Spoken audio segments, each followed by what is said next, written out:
En todo contrato hay muchos deberes, pero hay uno que se destaca, y es el deber de información. Bueno, hoy conversé con una abogada para ver no solo de qué se trata, sino cuáles son sus alcances.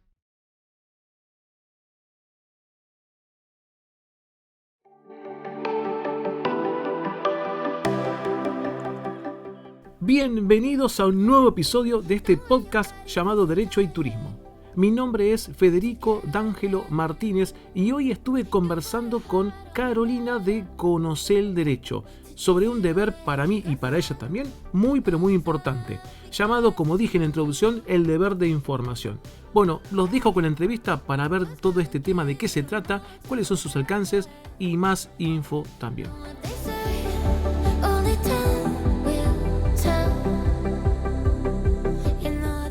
Bueno, hola a todos, espero que se encuentren muy bien.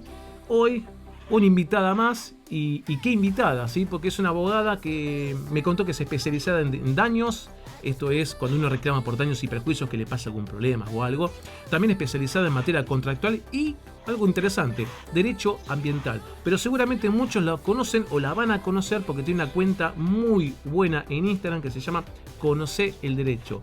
Y con esta propuesta que a mí me gusta hacer desde este podcast, se me ocurrió proponerle de invitarla para conversar de un tema muy interesante, al menos para los abogados y seguramente para el viajero, que es el deber de información. Y vamos a hablar de qué se trata. Hola, Caro, ¿cómo estás? ¿Cómo andas, Federico? Bueno, muchas gracias por la invitación. La verdad que es un placer haber hecho este contacto a través de una pregunta, creo que nos referenciamos en algún posteo. Yo soy media fanática de tu cuenta, la verdad es que todo lo que es turismo, de hecho te derivo colegas que me llaman para hacerme alguna pregunta relacionada con turismo y consumidor. Muchas gracias. Y siempre los termino derivando a tu cuenta, porque a tu página web también, porque me parece súper completa y muy específica. Así que nada, un placer estar haciendo esto con vos. Te agradezco mucho. Vamos a comentar a la gente que hay una pequeña particularidad interesante para diferenciar. Los que me conocen a mí saben que soy una cosa rara, un abogado que comparte info, que dice, que cuenta, pero que no asesora y no toma casos. Pero si no mal recuerdo, y corregime, Caro, vos sí llevas casos, vos asesorás a tus clientes, ¿no? Sí, la realidad, sí, tal cual. Yo tengo mi estudio jurídico, es un estudio, yo lo llamo estudio jurídico boutique, porque la verdad es que no es grande y no tengo intención que lo sea. A mí me gusta como mucho el trato personalizado.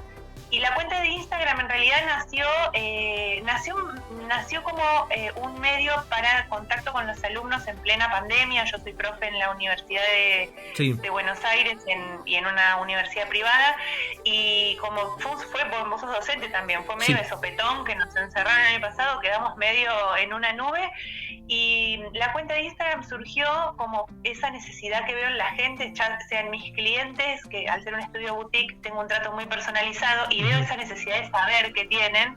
Lo mismo con los estudiantes en la universidad, y me pareció un buen canal. La verdad es que ahora no lo veo, la cuenta de Instagram no la estoy viendo como un núcleo, digamos, de clientes. Más bien lo hago por, se podría decir, amor al arte.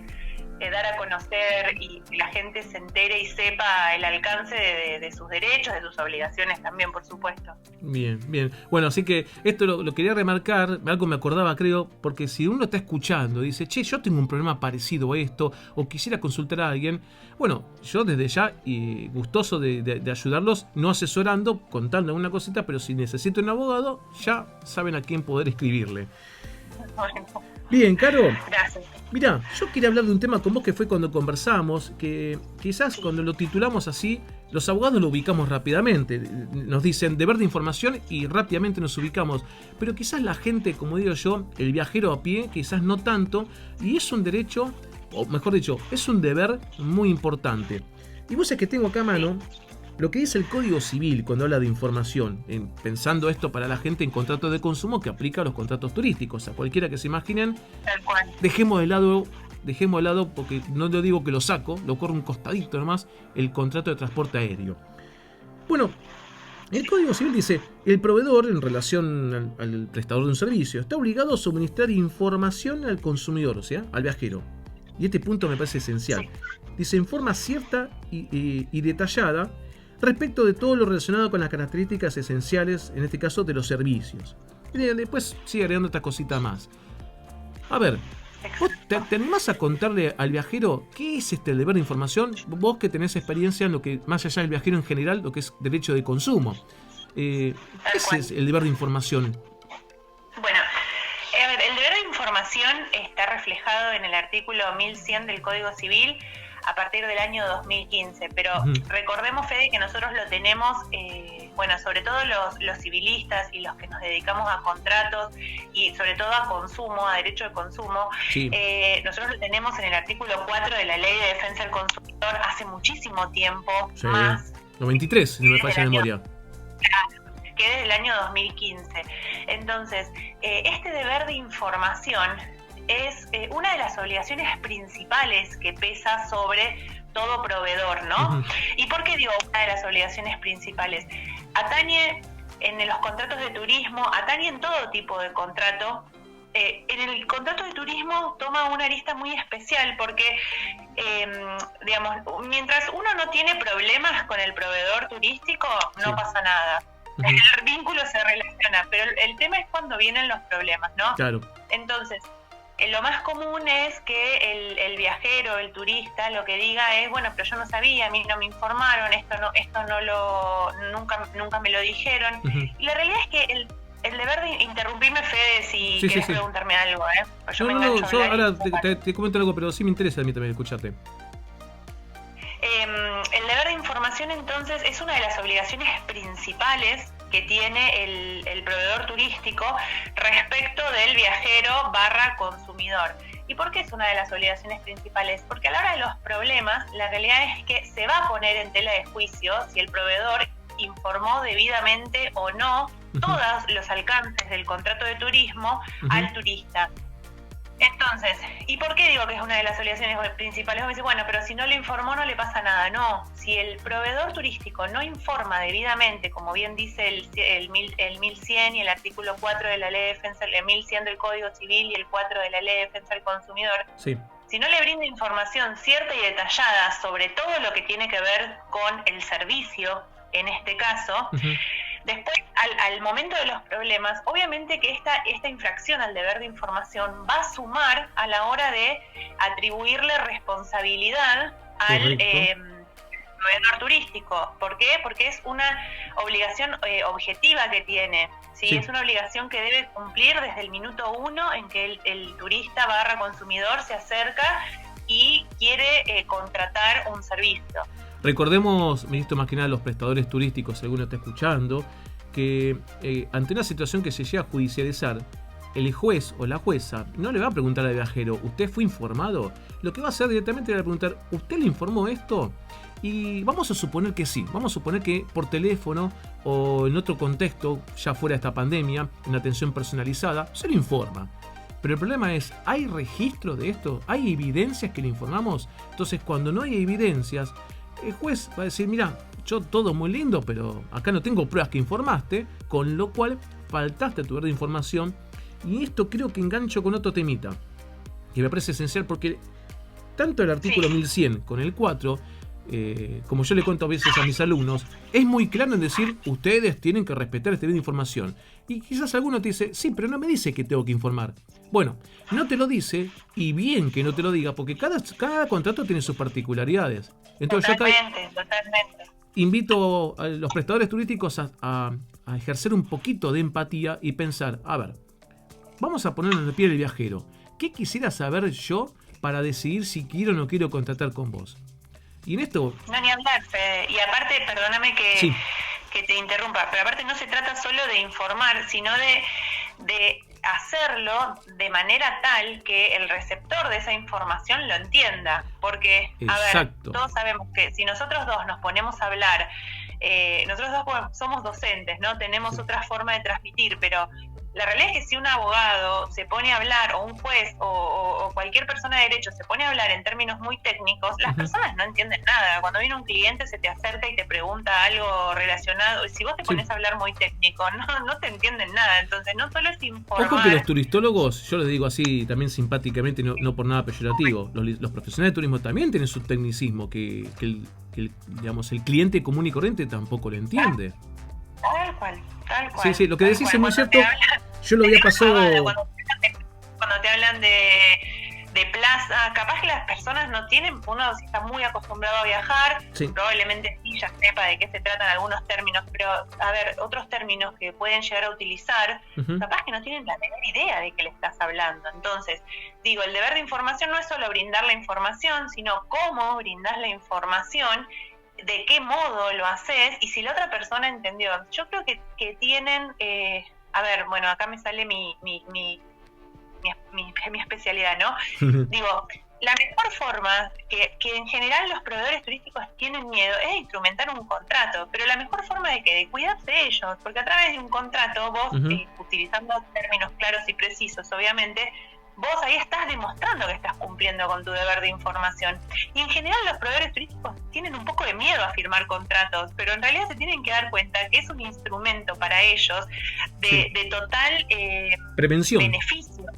Y prevención, exactamente. Sí, porque después empiezan con que, no, yo pensé o yo creí, te dice el viajero, que no estoy apelando a la mala fe. Puede ser tranquilamente en la buena fe. Él creía que el servicio implicaba esto y esto y esto cuando era solamente aquello. Por no ponerme a parafrasear ahora e inventar al aire. Pero uno a veces, con el deber de información, también, a mí me gusta decirlo de esta manera, tangibiliza, lo hace como más tangible, algo que por naturaleza es intangible, el servicio. Le doy como estructuras para que uno se pueda dar una idea gráfica. Bueno, mi servicio incluye esto, no incluye aquello, se trata de esto. Cualquier expectativa que te haya generado, que responda quizás, vamos a decirlo así, alguna locura propia del viajero, bueno, ya corre por cuenta del viajero, pero mi deber de información lo cumplí. Entonces cuando después vienen los problemas, los famosos pero que le digo yo, bueno, ahí tenemos la herramienta eficaz. ¿Cuál? El contrato para decir, no, acá dice en la cláusula J, tal cosa y tal cosa. Y actuamos en consecuencia. Vos sabés que cuando contaste lo de la claridad, yo lo vi, justo ahí, por supuesto no es un reclamo ni nada por el estilo, justo lo había dejado para contar para después, el párrafo que sigue del 1100, cuando dice que la información debe ser gratuita. Por supuesto es algo que yo no he visto que hayan cobrado por información, así que está bien que lo diga, pero no ha pasado. Pero sí es interesante que dice con la claridad necesaria. Y a mí me gusta, ¿sabes qué? Contarle a mis alumnos y a la gente que me escucha, le digo que lo entienda a todos. Don Tito y Doña Marta también. Hay que pensarlo para cualquiera. ¿Sí? Exacto. Y saber que la consecuencia, digamos, ya sea de no informar debidamente o de no hacerlo de un modo claro, o habiéndolo hecho, acordémonos que la presunción general en lo que son contratos de servicios turísticos, cuando estamos hablando de que estamos en medio de una relación de consumo, recordemos que la presunción siempre va a ser a favor del consumidor. Totalmente. Y la realidad es también, otra cosa muy importante, Fede, es la carga de la prueba, ¿sí? La carga de la prueba, como nosotros sabemos que en realidad el consumidor viajero está en una situación de debilidad frente a la empresa de turismo, hagámoslo más amplio, llamémoslo proveedor, ¿no? Dale. Empresas de turismo, agencias, todo quien comercialice este tipo de productos, de servicios viajeros, llamémoslo, están en una situación no hay digamos, no están en, no está nivelado. En cuanto. Exacto, no están en una igualdad de condiciones a la hora de poder defenderse. Sí. Se entiende que la empresa, el proveedor, siempre está en mejor condición, por eso tiene una carga por eso se invierte un poco la carga de la prueba entre quien sufrió el daño, se invierte hacia el proveedor, que va a ser quien en definitiva va a tener que probar y demostrar que informó debidamente. Entonces, el medio en el que se instrumenta esto es clave, justamente por la inversión de la carga de la prueba que hay respecto del proveedor, para decir, bueno, no, escúchame, yo informé, lo hice bien y demás, porque digamos, la presunción que da la Ley de Defensa del Consumidor es, en caso de duda, a favor del consumidor, en caso de duda, a favor del viajero en este tipo de contratos. Sí. Entonces, tienen que armarse. Yo siempre doy un ejemplo, Fede, a ver si puede ayudar también a no sentirse que son los proveedores turísticos, los únicos que se enfrentan a esto. Sí. Porque no lo son. Otro rubro muy similar, como para que ellos entiendan por qué pasan las cosas y por qué existe esta ley y por qué están las normas, son los contratos de obra, por ejemplo, ¿no? Los contratos de locación de obra, donde en general tampoco se firman contratos, ¿no? Entonces, vamos a contarle a la gente, el contrato de obra, quizás alguno que no escuche, no sabe de derecho dice, esto es, por ejemplo, la obra de construcción. No, es la promesa de un resultado concreto. O sea, yo te pido que me diseñes la página web, por ejemplo, y que quede terminada. Exacto. Entonces, eso para el derecho es un contrato de obra. Sí. Exacto. Que puede ser el de la página web o mismo también el contrato de que te hagan una casa, por ejemplo, ¿no? Sí. El punto es que en ese tipo de contratos, sea el de la página web o el de construir una casa, contratos son, independientemente de que estén firmados o no me refiero en ese tipo de vínculos, tampoco se acostumbra a hacer un contrato por escrito. Entonces pasa lo que uno quien va a hacer la obra le informa a la otra persona cómo la va a hacer, el otro en teoría entendió, y al momento de los problemas y dónde está escrito lo que me dijiste o dónde está y en ningún lado, porque es otro tipo de servicios, otro tipo de contratos donde no se acostumbra a que el contrato quede por escrito, sino que queda en la palabra. Entonces hay que empezar a acostumbrar a las empresas, a los proveedores, traspolando ¿no? a la rama turística, a los proveedores de turismo, que el contrato es una herramienta fundamental para que ellos el día de mañana puedan defenderse ante un reclamo por daños y perjuicios, que es el más común, digamos, que suelen tener estos tipos de proveedores. Y en el contrato plasmar toda la información de manera clara y para que ellos tengan también un instrumento de prueba, evitando futuros litigios, llamémoslo. Coincido todo con lo que está diciendo, Caro. De hecho, mira, te cuento, en clase vos sabés que a mis alumnos, para que se grafiquen rápido la idea, les lo contar, les digo, seguramente todos ustedes en algún momento, o lo siguen haciendo, juegan algún juego, el que sea, el que sea. Y en algún momento quizás alguien, por mala intención o no, hace una jugada que se entiende por la mayoría que no es la correcta. Cuando no se ponen de acuerdo, ¿qué es lo que hacen naturalmente? Entonces, entre el silencio siempre salta alguien y dice, vamos a las reglas. Le digo, correcto. Hay un juego que tiene reglas, que las tiene previstas desde antes. Uno le dice, mira, acá dice que lo que hice está bien, no está peinado, así que mi jugada es correcta o viceversa. Puede ser que diga lo contrario. Pero lo que voy al ejercicio es, hay un documento que antes puso unas reglas donde a partir de ahí gestionamos la solución al conflicto. Es decir, haciendo una palabra un poquito más simple, hacemos un poco de futurología, pero en el buen sentido de la palabra. Tratamos de prever problemas. Totalmente. Por algo existen los manuales de las reglas en los juegos y por algo existen los manuales de procedimientos, de operaciones, y por algo existen los contratos. O sea, a ver, los servicios turísticos, nosotros los abogados los estudiamos como un contrato. De hecho, nosotros en la materia contratos civiles y comerciales tenemos clases destinadas al contrato de turismo. Al contrato de turismo que encima, en lo que charlábamos el otro día cuando nos pusimos en contacto, Fede, encima de que los contratos turísticos suelen ser contratos conexos, porque rara vez se brinda un solo servicio.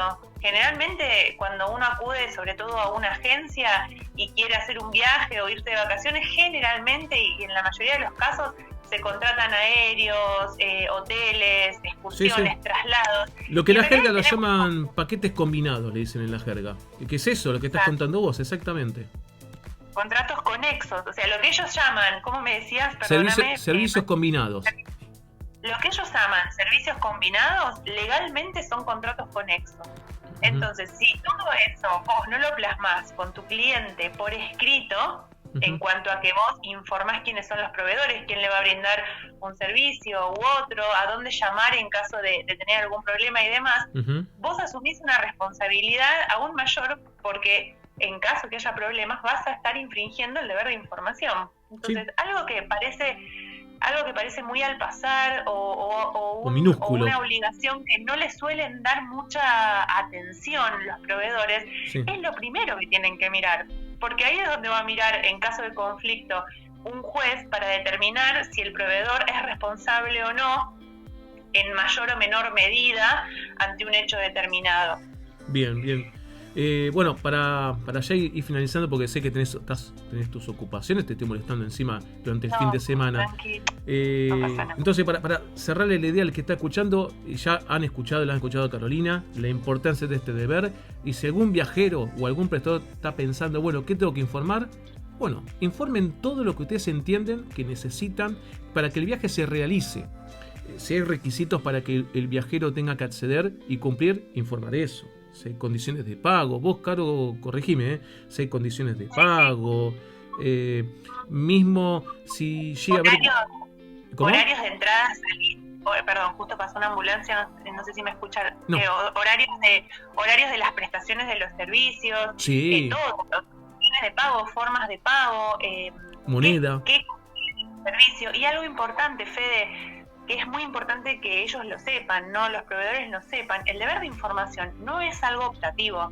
El deber de información es una obligación que tienen, que está inmersa en una ley que es de orden público. Sí. Por lo tanto, no es que ellos pueden elegir entre hacer lugar y ejercer este deber de información o no hacerlo. Es una obligación, que está plasmada, insisto, en una ley de orden público y que la tienen que cumplir. Sí. No es opcional, digamos. No, totalmente. O sea que con el deber de información voy a tirarle un título, pero que lo voy a dejar latente para otro episodio o quizás también un vivo en tu cuenta.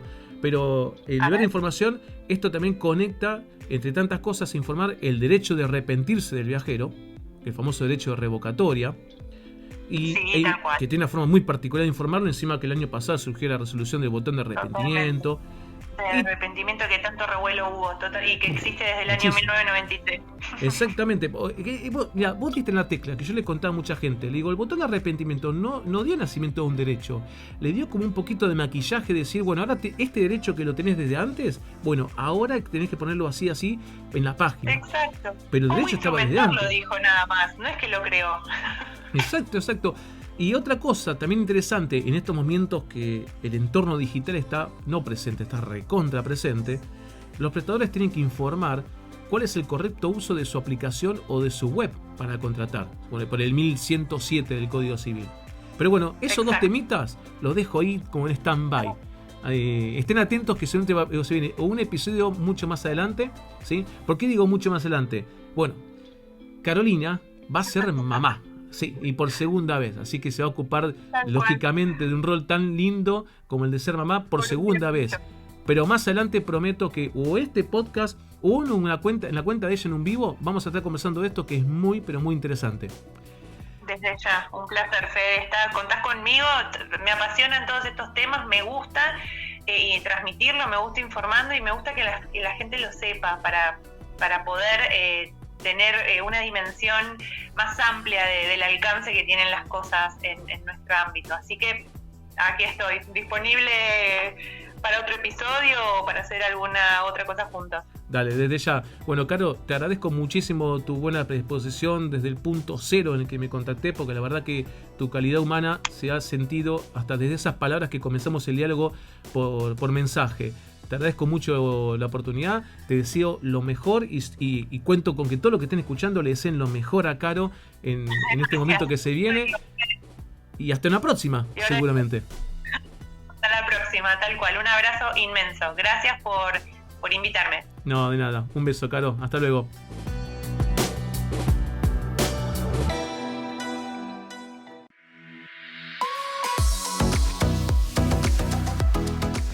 Hemos llegado al final de este episodio. Muchas gracias por quedarte y acompañarme. Y si no me seguís en redes, bueno, te invito a hacerlo. En la descripción te estoy dejando un enlace. Nos vemos la próxima semana en otro episodio de este podcast llamado Derecho y Turismo. Hasta entonces.